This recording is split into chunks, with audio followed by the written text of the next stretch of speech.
Todos, estamos aqui no Facebook do Verdade e Luz, Centro Espírita Verdade e Luz Rio Claro, no nosso 13º Café da Tarde. Né? É um bate-papo sempre com amigos muito queridos e hoje não é diferente. Estamos aqui com a Amandinha, com a Fernandinha, que esse "in" aqui no fim é de muito carinho mesmo, é o carinho que eu tenho por elas. Elas me receberam de braços abertos lá no NEP em São Carlos, onde pudemos nos conhecer. Grandes estudiosas, grandes trabalhadoras da doutrina. As pessoas aqui já estão chegando. Sérgio, boa tarde. Ana Cristina, Laura, boa tarde para todos. Então é isso. Uma boa tarde para você, Amandinha. Fala você primeiro, depois a Fernandinha. Depois a gente ainda dá mais um boa tarde para quem está chegando aqui, o Edmundo, a Vera. E aí a gente inicia. Vamos deixar as pessoas entrando. Então, boa tarde, Edson, Fer. Boa tarde aos amigos e às amigas que estão iniciando aí, seguindo a gente nessa live com esse nome tão delicioso, né? Esse café da tarde, que tem essa oportunidade de nos congregar, porque a saudade estava grande de você, viu, Edson? De você, da Vânia, e a gente está tendo a oportunidade de relembrar esse momento. E junto com você, todo mundo que está chegando aí. Então, muito obrigada pela oportunidade. Obrigado, Amandinha. Fê? Bom, boa tarde, Edson. Muito obrigada pelo convite. Boa tarde também para todo mundo aí que está nos acompanhando. Foi muita alegria que a gente recebeu esse convite, né, Amandinha? A hora que o Edson nos convidou, poxa, que oportunidade bacana de estar ao lado de amigos tão queridos e podendo falar sobre um assunto que nos é tão caro, que é o Evangelho e, sobretudo, as cartas de Paulo, né, Edson? Isso mesmo. Então, é exatamente isso que, né, foi o que nos agregou, o que nos aproximou, e tem tudo a ver com o tema que nós vamos tratar hoje, duplamente, né, não só pelas cartas de Paulo. Para quem não sabe, eu fui durante um tempo lá para São Carlos, junto com o NEP, para aprender um pouquinho. Para mim era totalmente desconhecido, ininteligível o Evangelho, né? Eu não conseguia ler, e depois desse contato a gente aprendeu tanta luz que tem ali. E essas duas meninas, elas são estudiosas, trabalhadoras e vão trazer para nós aqui muita luz. E no tema de hoje é exatamente Paulo com Timóteo. Então, aquela questão das gerações, justamente pela juventude delas, trazer para a juventude espírita, de uma forma geral, para nós, os mais velhos, para saber como que a gente pode lidar melhor com essa interação aí entre as gerações. Então, Amandinha, eu vou pedir para que você faça a oração, para que a gente inicie, então, o nosso bate-papo. Tá certo. Então, convido a todos, a todas para fecharem os olhos, elevando o pensamento ao Mestre amado, agradecendo a equipe espiritual que nos auxilia, nos ampara em todas as nossas necessidades.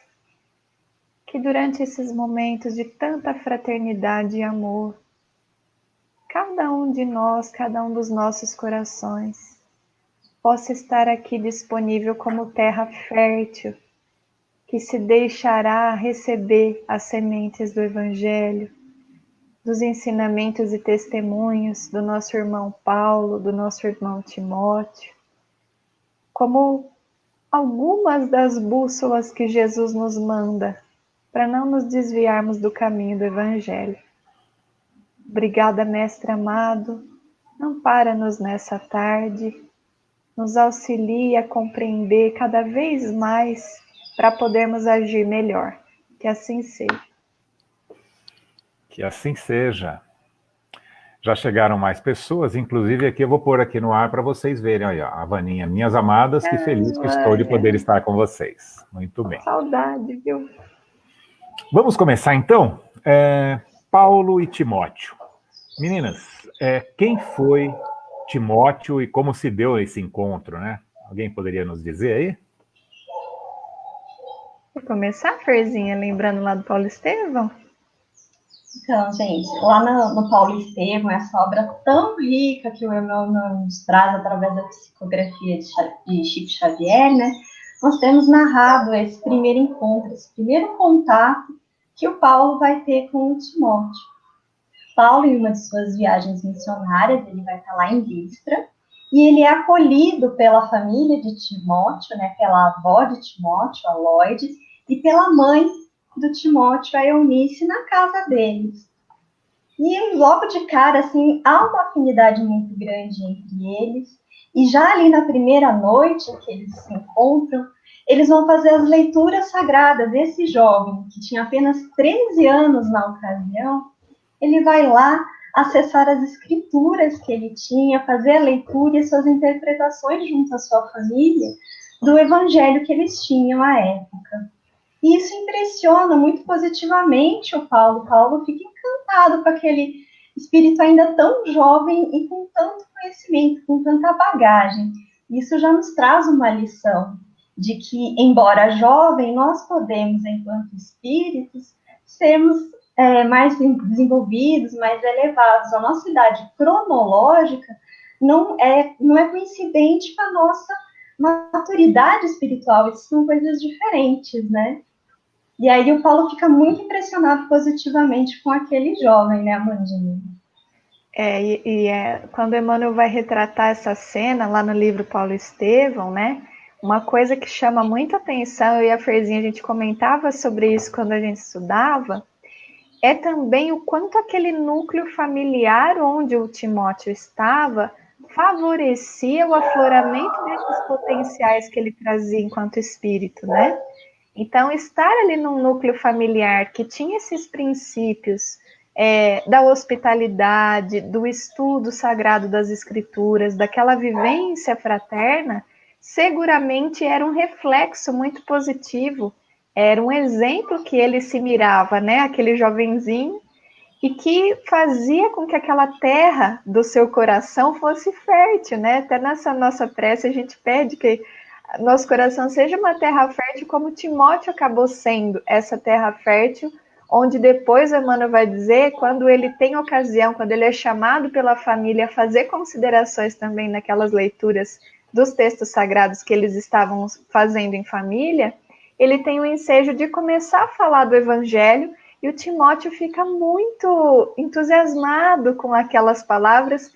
O Emmanuel fala assim de uma maneira muito carinhosa, que era tamanha, né, o interesse de Timóteo naquelas falas sobre a Boa Nova, que Paulo não se continha, por diversas vezes acariciava o rosto do Timóteo a cada pergunta que ele fazia. Então ali a gente vê a convergência de uma série de boas situações que favorecem também o desenvolvimento do espírito, que é um exemplo para nós também, dentro dos nossos agrupamentos familiares, né, Edson? Exato. E aí o que me ocorre e trazendo aqui as palavras da Fernanda, né, que a nossa idade cronológica não corresponde, né, à nossa maturidade espiritual. Vamos imaginar quando o próprio nosso Chico Xavier encarnou, e ele era um jovenzinho ainda, mas os seus pais estavam lá para dar algum suporte para ele, de uma forma muitas vezes até equivocada, mas na necessidade da condução daquele espírito. E que muitas vezes poderia até ser desviado, né? E que o Timóteo, com certeza, já era um espírito bastante maduro, bastante iluminado, jovenzinho cronologicamente naquele momento de reencontro, provavelmente, com o Paulo, né? Mas como você disse, Amandinha, muito bem conduzido pela Lloyd, pela Eunice, já num lar que agrega, que favorece esse coração ser mais fertilizado e ser mais fértil, e que frutifique melhor, né? E essa é a nossa, eu acho que já é um primeiro chamamento aqui para nós, né? O que nós estamos fazendo com aqueles espíritos que estão sendo conduzidos aqui para nós cuidarmos nesse momento, não é? Com certeza, Edson. A gente vai ver isso muito presente tanto no Livro dos Espíritos, a gente vai ver isso, por exemplo, na questão 109 do Livro Consolador, do Emmanuel, dessa importância que se dá, sobretudo, dos pais, mas também dos outros que convivem com essa criança, porque em alguns momentos ali nessas obras eles vão falar dos tutores, ou seja, não necessariamente os pais, mas todos aqueles que convivem com essa criança. Criança é essa etapa da nossa existência enquanto encarnados, que ela é muito importante, nós estamos mais abertos, mais receptíveis às impressões que nos são passadas pelos adultos, e aí a gente já destaca a importância dessa convivência entre gerações, que é muito produtiva, é muito rica, né? Então, é muito importante a gente ter isso bem claro, que nós influenciamos esses espíritos, que embora sejam espíritos completos enquanto espíritos, eles ali reencarnam em busca do seu aperfeiçoamento. Então, se de alguma maneira a gente puder colaborar para que esse aprimoramento se dê de uma maneira melhor, é nosso papel fazer isso, né? E mais do que fazer uso das palavras, né? No reduto familiar, no reduto dos tutores, onde ele tem a oportunidade de ter as suas primeiras experiências, as crianças aprendem muito mais pela observação do que pelas teorias, né? Então, é na vivência que se solidificam os conhecimentos na vida desses espíritos, né? Então, seja aqueles potenciais positivos que se tenha, já trazidos de outras encarnações, serem mais ainda perpetuados, seja aqueles delineamentos nem sempre tão bons ainda, mas que precisam ser trabalhados, poderem ser redirecionados para um caminho de maior elevação, né? Uhum. Muito bem. Eu acho que esse assunto é muito importante, muito extenso nas nossas considerações, né? Porque a gente teria todo um cabedal aí de informações para a gente fazer as reflexões essa tarde. Mas vamos voltar um pouquinho só para o Paulo e para o Timóteo, para a gente entender e deixar os nossos ouvintes aqui entenderem um pouco dessa relação, né? Então tá bom, estamos lá em Listra, o ano talvez lá pelo ano 40 ou coisa parecida, Timóteo com seus 13 aninhos. E aí, como que se deu esse relacionamento entre eles? Eles vão conviver ali por 3 dias. Olha só, na nossa maneira de enxergar o tempo, isso é algo muito breve, mas já foi suficiente para que ali nascesse esse reencontro, como você mesmo disse, né? Esse reencontro dessas almas. E Paulo, que estava acompanhado nessa viagem, no caso de Barnabé, ele retorna a Antioquia, que era uma espécie de sede, vamos dizer, dele, né?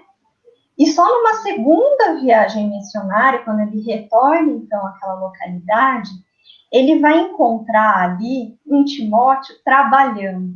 E esse é um aspecto muito importante, porque Paulo havia ali plantado aquela semente e ela frutifica.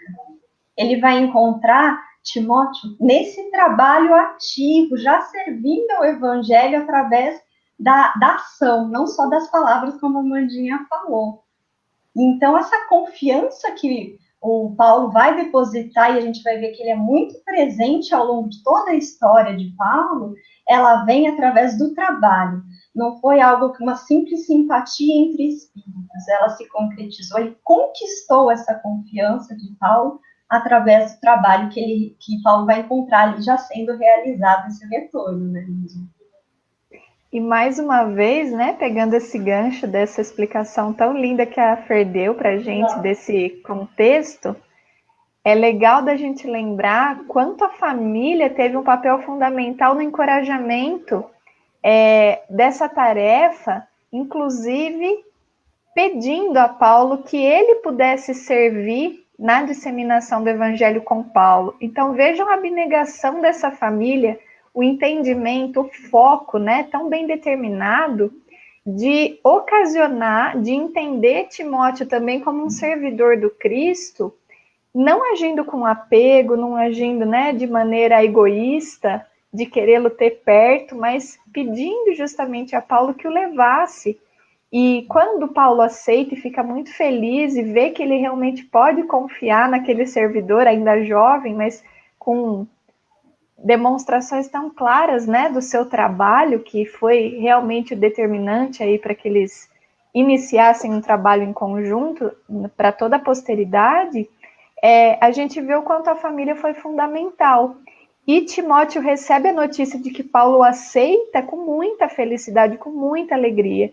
Ele fica felizão, assim. A gente vai lendo lá no Paulo Estevão e sente essa vibração, esse entusiasmo que é muito característico da juventude, mas ao mesmo tempo também esse discernimento de que ele estava indo com um propósito, né? Não era só fazer por fazer, ou estar junto ali de uma pessoa.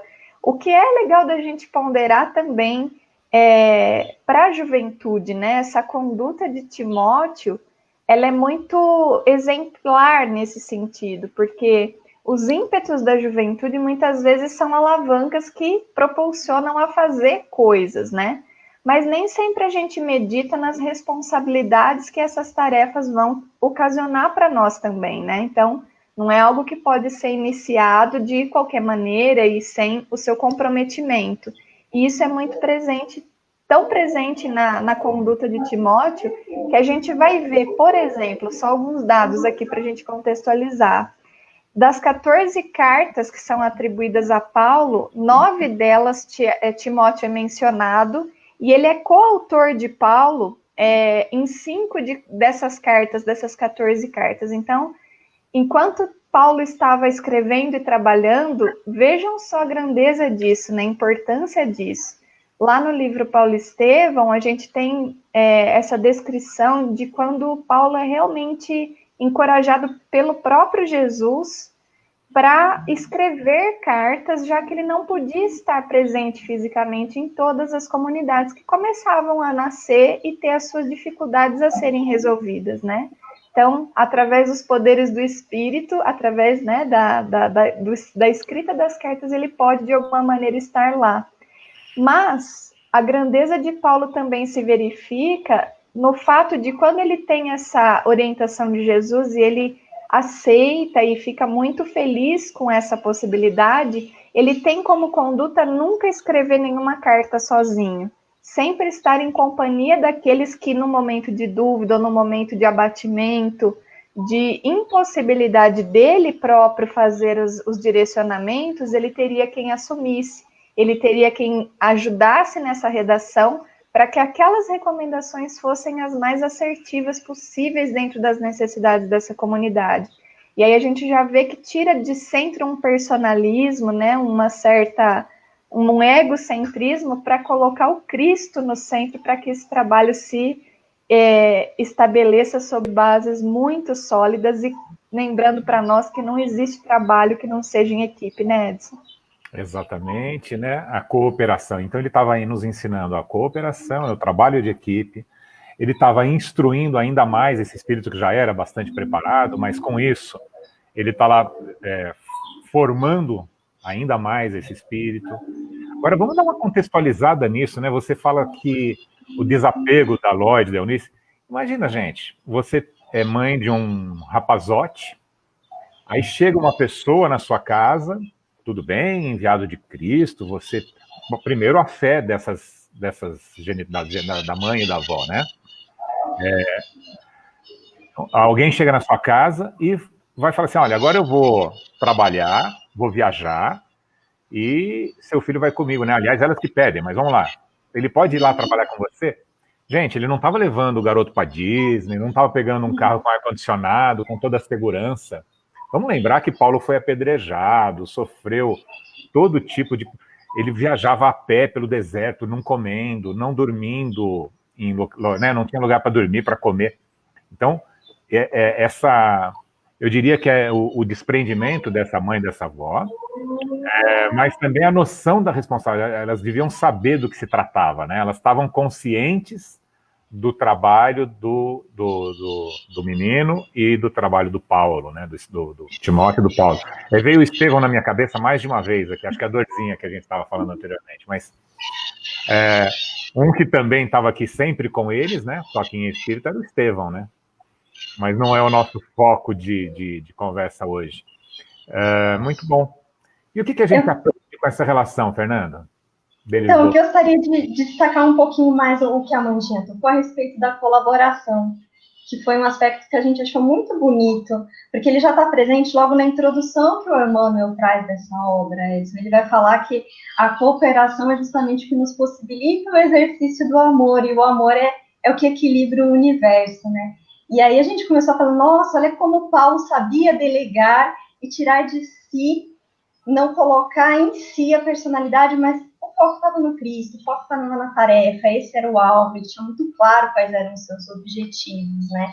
E aí a Amandinha falou, então, mas na verdade começa antes, porque o Cristo já sabia delegar, e aí a gente começa a observar que o Cristo também não veio exercitar a sua missão sozinho, a sua tarefa. Não que ele não fosse capaz, mas ele convoca ali os seus discípulos, como já nos ensinar nisso a importância da colaboração. E aí a gente vai na lei de sociedade, aí fala lá no 766, né, que Deus coloca o homem nessa convivência justamente para o seu aprendizado, que você está nas leis divinas, essa tarefa da colaboração. Muito bem. Vamos trazer um pouco a primeira carta de Paulo para Timóteo, né? Porque aí eu pensei algumas coisas aqui que a gente pode trazer para a conversa. Ele começa lá na carta dizendo a Timóteo, meu verdadeiro filho na fé, né? Ele já tinha adotado o Timóteo como seu filho espiritual. Então, e é quando eu digo até do reencontro, com certeza esse encontro já tinha acontecido antes da encarnação, né? Mas aí ele vem e traz esse filho que ele nunca pôde ter. Aliás, Paulo, ele não casou, ele não se relacionou com mulher nenhuma, teve aquele caso com Abigail, que ele acabou, né, deixando escapar pelos dedos, mas fazia parte de um processo de trabalho, né? Mas aí, ele, nessa primeira epístola, ele mostra quem é o Timóteo para ele, que é o meu verdadeiro filho na fé, e ele começa a dar algumas orientações, né? Isso, essa carta, né, ela é chamada às vezes de carta pastoral, inclusive, porque ela vai ter várias orientações ali de Paulo no como proceder, como deveria proceder o Timóteo como líder dessa comunidade. Então, ele vai dar orientações por toda a experiência, aí vem aquela coisa da troca positiva entre as gerações. Com a sua experiência, com a sua vivência, o Paulo podia orientar aquele jovem que estava iniciando esse tipo de tarefa de uma maneira melhor. E aí, nessa carta, ele vai dar várias orientações de como conduzir aquela comunidade, sempre com muita amorosidade presente. Era essa carta de pai para filho, e aí ele já tira também, quebra aquela barreira dos que não são consanguíneos, né? Expandindo justamente o amor que Jesus é o que nos ensina com seu grande mandamento, né? Então, a gente já vê esse aspecto aí do delegar as tarefas e de como conduzir a comunidade. Vai ser isso que Paulo basicamente vai estar falando nessa carta com muita amorosidade. Eu queria ouvir da Amandinha aquilo, né? Por exemplo, para mim, ele dá um chamamento assim para nós outros, né? Aqui hoje, que gostamos de nos arvorar dos conhecimentos. Eu sou palestrante, eu sei falar bem, eu conheço a doutrina, sei onde está cada questão lá no Livro dos Espíritos, aquela coisa toda. E aí ele diz, né? Que nem se deem a fábula ou genealogias intermináveis, que não vão produzir nada de bom, apenas discussões, etc. Mas que o fim do mandamento é o amor de um coração puro, ou seja, é pela obra, é pelo trabalho, não é pela pregação do evangelho necessariamente apenas em palavras, né? Que vai se dar a conversão de tantos irmãos. E ele vai falando isso de uma forma muito contundente, né? E Timóteo leva ao pé da letra e consegue levar adiante, né? Fala um pouco pra gente disso, Amandinha. Edson, você tem muita razão nesses apontamentos, e mapeando assim um pouquinho a carta, a gente vê que um dos aspectos que está presente nessa primeira carta de Timóteo, como a Ferzinha mencionou, ela é uma carta do gênero pastoral, né? O que isso significa? Que é justamente aquele tipo de carta para orientar o líder ou aquele condutor da comunidade sobre como conduzir aquela comunidade. Então, ela é uma carta de uma perspectiva muito prática de como que esse trabalho deve ser desenvolvido. Quando a gente vai lendo assim pela primeira vez a carta, a gente tem a impressão quem já lidou com diretoria, assembleias, né, com fundação de centro de associações, sabe lá que tem o estatuto, tem o regimento interno. Então, ele vai fazer mais ou menos isso com Timóteo, de uma maneira, lógico, muito amor, muita amorosidade, mas vai passar ali as diretrizes de como se conduzir, de como ser conduzido em tais ou quais situações dentro do contexto que, ao que tudo indica, era Éfeso, né? Aquela comunidade onde ele estava. E um dos aspectos que ele bate muito na tecla com Timóteo, e aí faz evocar toda a sua experiência, né, na trajetória da evangelização que ele se coloca a fazer, é o fato de que aquele que conduz precisa, antes de mais nada, vivenciar aquilo que fala. De nada adiantará falar e orientar se as pessoas não virem reverberar através das suas próprias atitudes. E o Emmanuel, ele tem um texto muito lindo que se chama Aproveitamento, que é um comentário, inclusive, dessa primeira carta do versículo 4, melhor, capítulo 4, versículo 15, Edson, que é muito bonito. É o seguinte versículo: desvela-te por estas coisas, nelas persevera, a fim de que a todos seja manifesto o teu progresso. Então, uma orientação que ele está dando para que Timóteo não descuide do seu próprio caminhar espiritual, de modo que ele tenha condições, e sempre tenha condições de ser um exemplo a ser seguido, porque é uma responsabilidade grandiosa, né? E nesse texto de Emmanuel, a gente vai perceber que a fé, ela precisa nos renovar, e não apenas ter um papel exterior na nossa vida, né? Que a gente utilize apenas para fazer parte de uma agremiação, de uma movimentação. E também não pode servir para nós como uma cobrança de renovação dos outros tão somente, mas principalmente de nós, né? E aí, só lendo um trechinho para contextualizar, o Emmanuel ele é lapidar nesse aspecto, porque ele diz assim: é indubitável que a cultura doutrinária representa a conquista imprescindível ao seguro ministério do bem. Contudo, é imperioso reconhecer que se o coração do crente ambiciona a santificação de si mesmo a caminho das zonas superiores da vida, é indispensável se ocupe nas coisas sagradas do espírito, não por vaidade, mas que para o seu justo aproveitamento, e isso seja manifesto a todos. Então, veja que interessante, né? A importância que ele vai dar, né? E depois, continuando um pouquinho, comentando ainda esse versículo, o Emmanuel escreve uma outra mensagem. Quando Emmanuel comenta 2 vezes o mesmo versículo, a gente sempre se atenta, né? Fala, nossa, tem muita coisa aí para extrair sobre diferentes aspectos, né? Então, ainda sobre esse mesmo versículo, Emmanuel diz assim, num outro texto, que chama Aprendamos, no entanto. Quanto nos seja possível, estudemos as lições do Senhor e reflitamos em torno delas.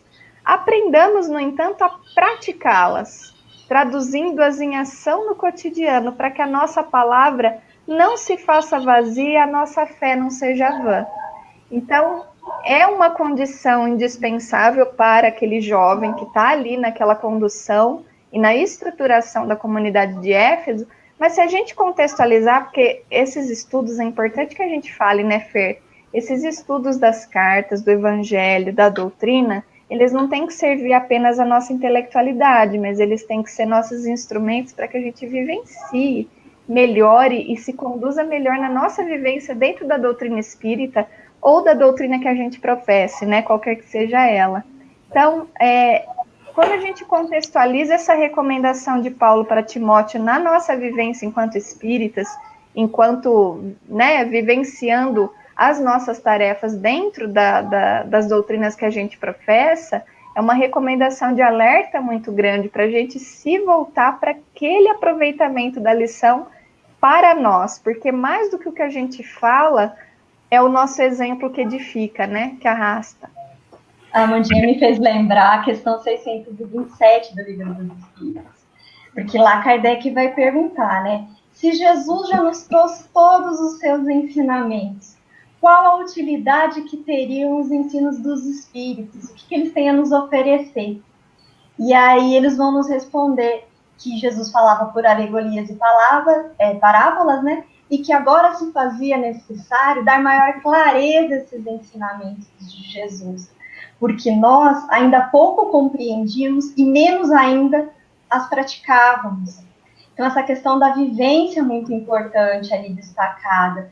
E nós que fazemos parte aí do NEP, né, que é Núcleo de Estudos e Pesquisas do Evangelho, quando o Haroldo esteve conosco, aqui no encontro, ele justamente destacou isso, que ele às vezes gostava de se referir ao NEP como Núcleo de Estudos e Práticas do Evangelho. Porque a gente frequenta o NEP ali, tem toda a parte da instrução, é muito importante, é válido, mas instruir para vivenciar, a gente nunca pode perder o foco da vivência. O que, aliás, no versículo que a Amandinha nos trouxe aí, do Emmanuel, né, que o Emmanuel, em 2 ocasiões, ele comenta, ele é o número 15, né, do capítulo 4, é o versículo 15, e desde o 11 aqui, ele vem exortando textualmente, e aqui não tem nem muita interpretação, assim, porque eu falei que para mim era ininteligível, depois ficou mais fácil, né? Depois que eu aprendi com essas meninas aqui, eu comecei a entender um pouquinho mais o Novo Testamento, mas aqui não precisa nem muito discernimento, não, porque está textual, olha, manda estas coisas e ensina-as. Ninguém despreze a tua mocidade, mas ser o exemplo dos fiéis na palavra, no trato, no amor, no espírito, na fé e na pureza. Persiste em ler, exortar e ensinar, até que eu vá, né, que ele iria para lá depois. E aqui é importante, olha, não desprezes o dom que há em ti, o qual te foi dado por profecia com a imposição das mãos do presbitério. Então, assim, ele era um ser que veio para esta missão, que não deveria, porque como todos nós temos as nossas individuais, as nossas pequenas missões, ainda que esteja dentro de casa, dentro de um núcleo mais restrito de atuação, nós temos e não devemos desprezar esses talentos que nos foram dados e praticá-los com todo desvelo. Não colocar, né, não guardar a sementinha para depois, o talentinho, não guardar o talento para depois ir lá naquela parábola dos talentos, mas sim fazê-las frutificar. Muito bom. O que mais que a gente pode ver disso, hein? A gente notou também que há um combate às falsas profecias, porque aí nessas comunidades ainda a informação estava muito presente, por exemplo, as influências dos judaizantes, que queriam ali manter rigores de cultos exteriores, como a Mandinha destacou. Então Paulo vai ser muito enfático com o Timóteo para que ele não perca de vista o foco central, que é a mensagem da vivência do Cristo. Isso está bastante presente. Está bastante presente a questão da unidade enquanto comunidade, deles se manterem como um corpo unido e coeso no mesmo propósito. A gente vai ver isso bastante. Também outra coisa que ele destaca em 2 momentos é a nossa relação. Aí ele vai colocar como dinheiro, mas a gente pode interpretar como os bens materiais de uma forma em geral, né? A gente não ser escravo dos bens materiais. Os bens materiais devem ser bem aproveitados por nós fazemos bom uso desses bens que nos são confiados, eles não são nossos, eles estão nossos muitas vezes, no que se refere aos bens materiais, né? E também, nesses aspectos que a Ferzinha levantou, primeiro sobre os judaizantes, lógico que hoje nosso tema aqui é a carta de Paulo a Timóteo, mas a gente vai ver em todo o trabalho de orientação às comunidades de Paulo, que é uma temática muito recorrente, né? O cuidado com essas falsas profecias, com esses atos exteriores que muitas vezes acabam sendo muito mais levados em conta do que a própria mensagem do Cristo. E aí, contextualizando na nossa vivência, dentro da nossa prática espírita, né? A gente poderia nos perguntar, né, Edson, quantas vezes dentro da nossa vivência na casa espírita, as questões acessórias tomaram o espaço daquelas mais fundamentais, trazendo divisões, trazendo, né, sem porquê. A gente sempre tem que lembrar qual é o propósito que nos reúne, né, a importância da nossa comum unidade. A comunidade ali dos primeiros cristãos, ela tem, acho que, essa força de nos relembrar sempre que todos precisam estar numa unidade comum. E essa unidade comum não pode ser outra coisa que não o ensinamento do Evangelho e o mandamento maior que Jesus nos deu, que é o amor. Então, quando essas questões acessórias começam a incitar divergências, brigas, dissabores, muitas vezes amizades que são desfeitas, centros que são fechados, grupos que são terminados, é importante que a gente sempre se questione. Logicamente que nós somos frágeis ainda. Num grupo de diversidade, nós temos diversidade de opiniões e vamos sim, né, ter as divergências, mas que sempre sobressaia o respeito, que sempre sobressaia o amor, e não aquilo que é exterior, porque aquilo que é exterior passa, não tem força, não se solidifica, mas a vivência do amor, ela resolve todas essas questões acessórias, né? Ela coloca isso no plano que ele deve estar. Então, Exato. acho que isso é muito importante da gente relembrar dentro da nossa vivência na prática hoje, porque as cartas, elas não têm outra função senão essa, né, de nos alertar. Isso. A gente costuma dizer que as palavras do Evangelho, né, a letra e o espírito vivificado da letra, não a letra morta, né, ela não foi colocada lá para a carta aos Efésios, para Timóteo, nenhum nem outro, não foi para um lugar específico, nem para num tempo específico. Ela é para toda a eternidade. Ela vai valer para o marcianinho de 2029, para de Saturno de 5042. Quer dizer, vai servir em todos os momentos, porque é a verdade absoluta, né? É a verdade do Cristo. E você trouxe muito bem aí, Amandinha, para que a gente reflita, porque não adianta a gente ficar, senão volta a ser também apenas ficar vomitando conhecimentos, né? Não é esse o intuito nem dessa nossa conversa. O intuito dessa nossa conversa é termos nos preparado um pouquinho, então absorvemos um pouquinho mais do conhecimento. Com isso, de repente, despertarmos em nós a vontade efetiva de seguir aquilo no mais íntimo do nosso ser, né? E depois disso, então, poder transmitir e disseminar um pouco dessa luz que a gente conseguiu absorver. É mais ou menos essa a função de qualquer trabalhador, de qualquer divulgador, de qualquer doutrina. E você traz essa questão das divisões, dos problemas dos centros, ou de qualquer outra agremiação, inclusive não religiosas, né? Qualquer tipo de ajuntamento humano. Tipo. E o que acontece? É porque se for amigos da obra de caridade número X, até sem nenhum conceito religioso, cada um está fazendo, não pela obra X, cada um está colocando muito de si naquilo, né? Do personalismo, de fazer do meu jeito, daquilo que eu entendo como bom. Significa que, agora vamos trazer para Cristo, né? Num trabalho cristão, significa que nós não estamos fazendo o trabalho cristão, estamos fazendo o trabalho do Edson, da Mandinha, da Fernandinha, etc.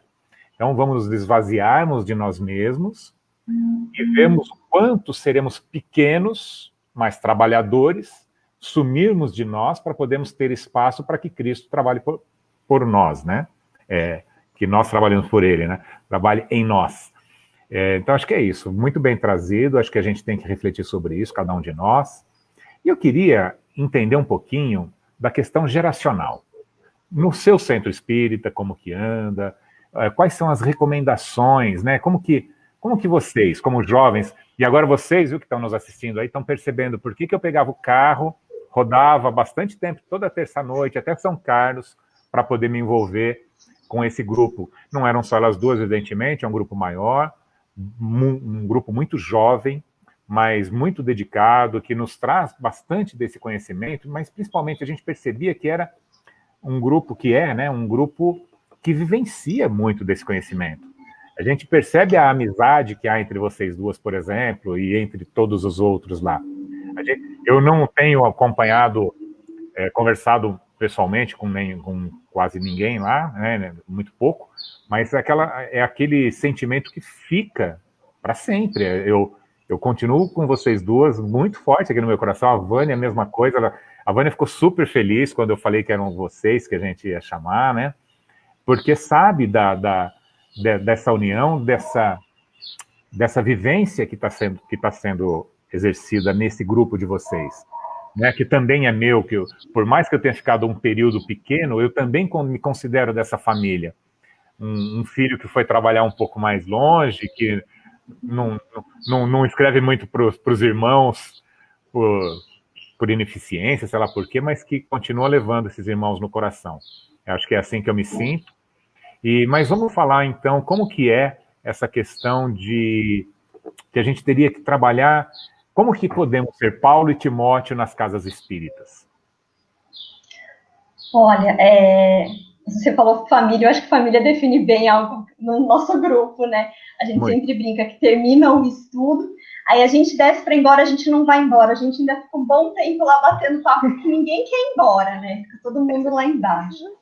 E nessa relação da casa conosco, né, enquanto juventude, o nosso grupo ele é diverso, ele tem jovens em sua maioria, mas nós temos ali pessoas de várias idades e todos são bem-vindos, todos colaboram. Quantos anos tem a dona Fanny? 94, se não me foge a memória, é isso, né? 94. Inclusive, ano passado a gente saiu um grupo para comemorar o aniversário dela. Foi uma ocasião muito bacana para a gente, né? Então, a gente tem essa troca e ela é muito positiva. Esse mês, particularmente, a casa cedeu esse espaço de todas as terças-feiras, né? Estão tendo palestras dos jovens, eles estão sendo convocados aí ao trabalho para irem já tomando contato com o trabalho que é tão importante na nossa vivência, porque muitas vezes a gente entende o trabalho como nossa profissão, e é muito mais do que isso, né? Toda ocupação útil, assim, ele é definido.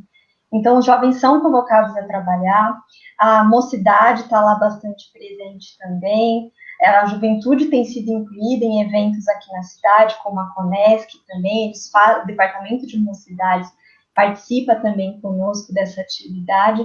Então, felizmente, nós temos uma casa que nos favorece muito para que a gente possa aí estar se desenvolvendo, se aprimorando e tendo a colaboração que é tão importante, que vem com a sabedoria que os anos trazem aí aos mais velhos.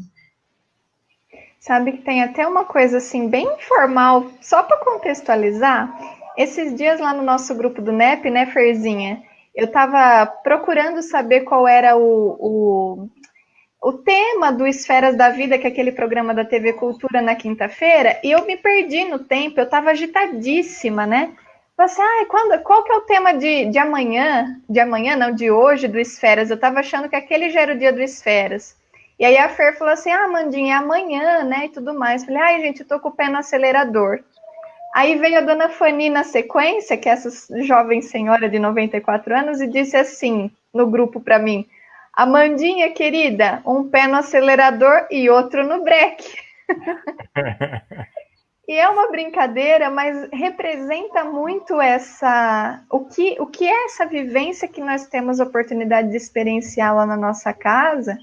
E acho que em todos esses grupos e essas ocasiões que a gente vive, né, a possibilidade de vivenciar a doutrina espírita, estudarmos juntos, porque ao mesmo tempo que nós mais jovens temos os ímpetos, temos essa energia, os mais velhos têm a sabedoria, têm a vivência, que vão dosando essas energias, né? Então, nem só o mais velho, nem só o mais jovem, mas a união dos dois, porque a sabedoria aliada com essa energia para que esse trabalho prospere, né? Porque muitos vieram pavimentando essas vias antes de nós, né? Que nos cabe honrar agora nessa caminhada com o máximo de atenção a essas vivências, inclusive para que a gente não incorra nos erros, para que a gente não precise errar tanto, né? Para que a gente seja direcionado. Que é o que Paulo está fazendo com o Timóteo aqui nessa carta.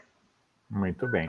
Então, e aí a gente sempre tomando cuidado, né? Depois eu vou colocar uma pergunta aqui para você responder, Amandinha, dada pelo Adilson, tá? Mas antes eu queria tocar num assunto. Tomar o cuidado, a gente já até falou isso lá no começo, da questão da idade espiritual, né? Então, a gente sabe também, o Divaldo nos fala muito isso, né? Que está vindo já de algum tempo uma leva de espíritos iluminados para ajudar nessa transição planetária. Então, tem um grande número de espíritos que já vem com um preparo muito grande, com muita luz, para esse trabalho tão importante. Então, os jovens, provavelmente nesta fase de transição, muitos desses jovens são espíritos muito mais adiantados do que de outras gerações, né? Então a gente tem que olhar também com esse olhar de humildade, entendendo, nós, os mais velhos, entendendo que esses que estão chegando têm bagagens que nós não temos. Independente dessa questão cronológica mesmo, independente disso, mesmo que fossem espíritos muito ainda infantis enquanto espíritos, também temos que tratá-lo com todo esse carinho, com toda a dedicação e o respeito. Mas, além disso, neste momento crucial, tem a questão dessa diferença de maturidade espiritual que a gente tem que levar em conta. Então, a gente tem que estar muito mais atento, sim, ao que os jovens vêm falando. Muitas vezes a gente mais velho está achando que estão exagerando em algumas coisas, e muitas vezes estão, e aí eles têm que ser colocados no devido lugar, mas com respeito, com amor e com carinho. Vamos ver o que o Adilson traz aqui para a gente.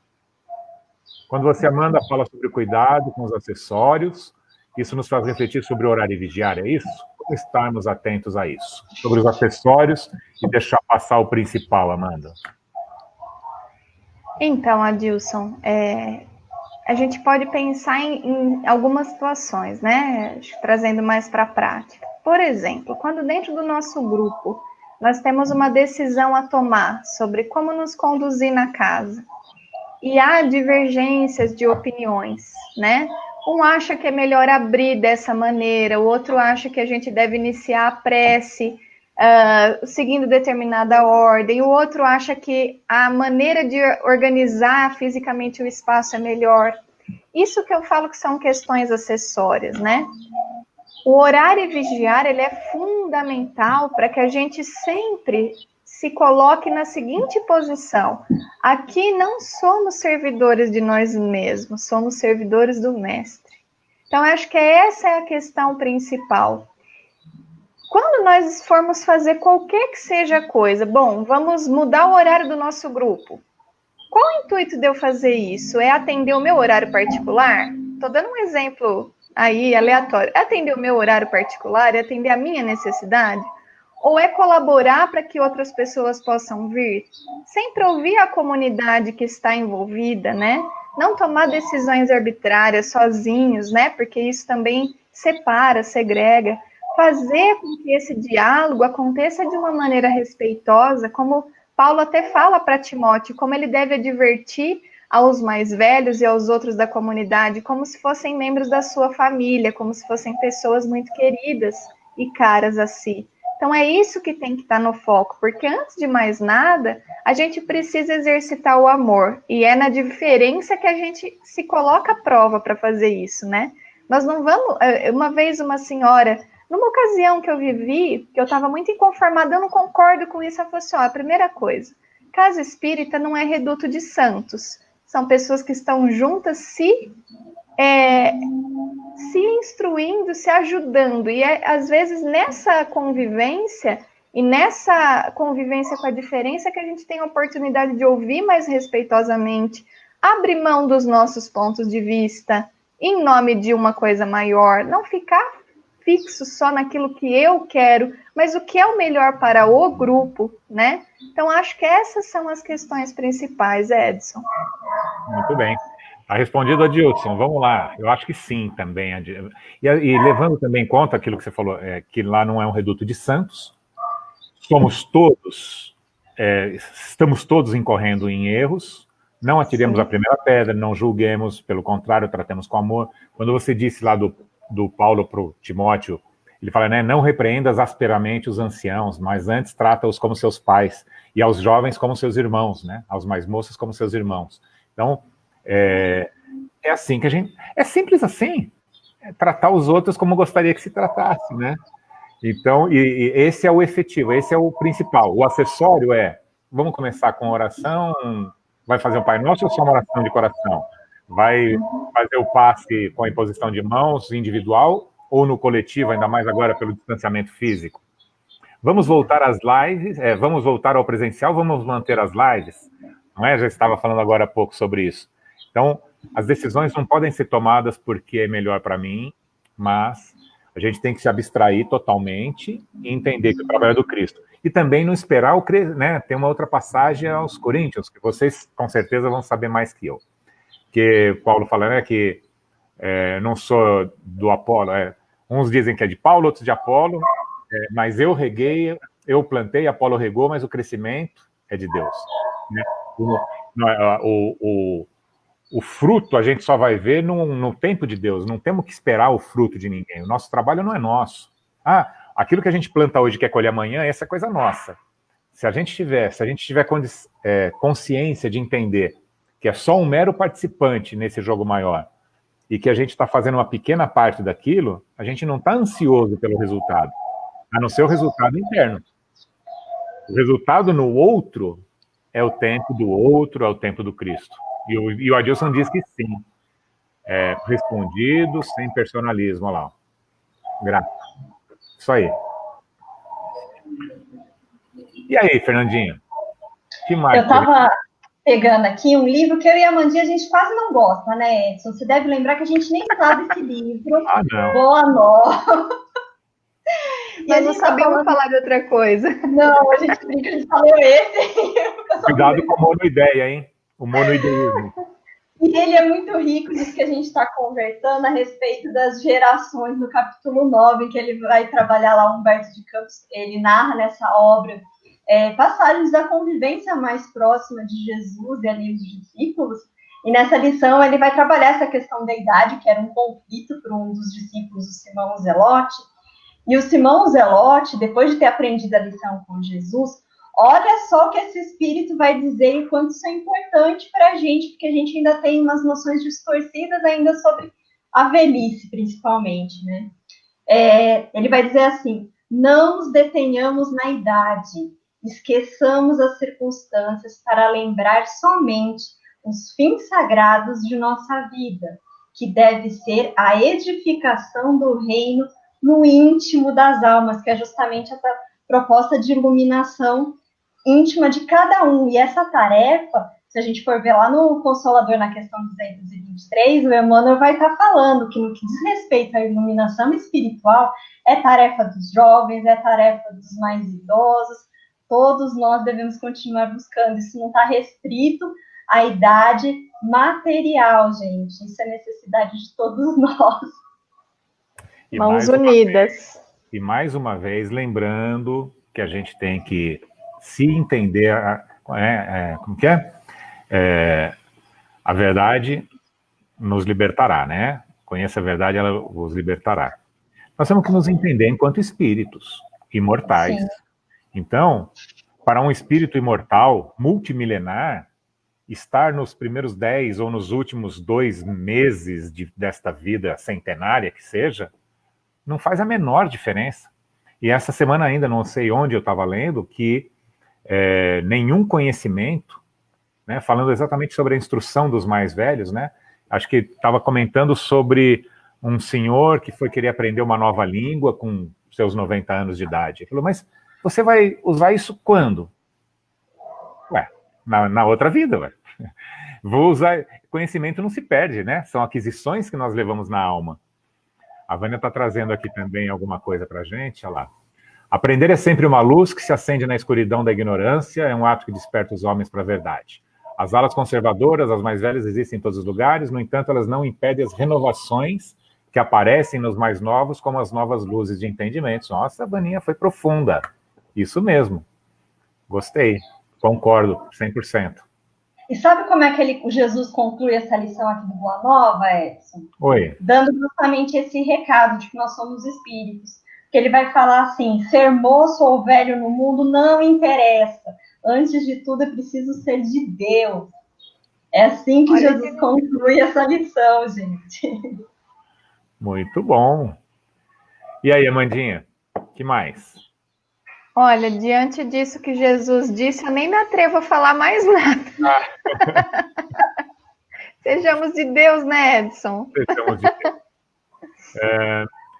Olha, nós já estamos nos últimos 5, 6 minutinhos aqui.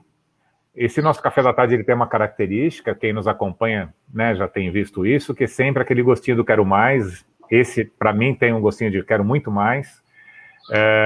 Passaria horas aqui conversando com vocês, é sempre muito prazeroso e muito iluminativo.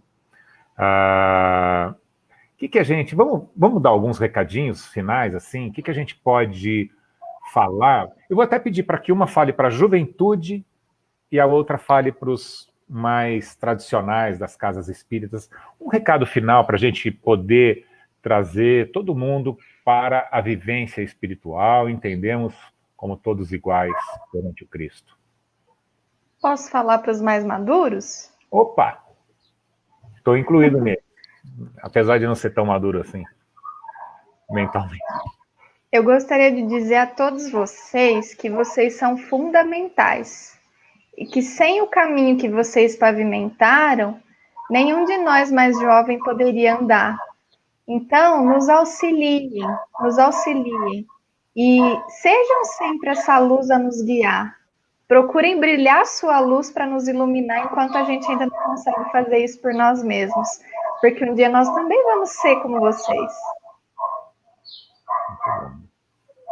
Fernanda? Então, aos jovens, né? Não percam esse bom ânimo com o passar dos anos.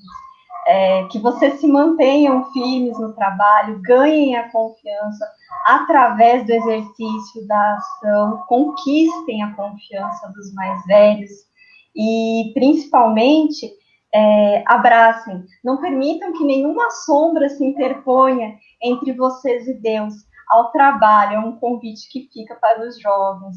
Conquistem o seu espaço.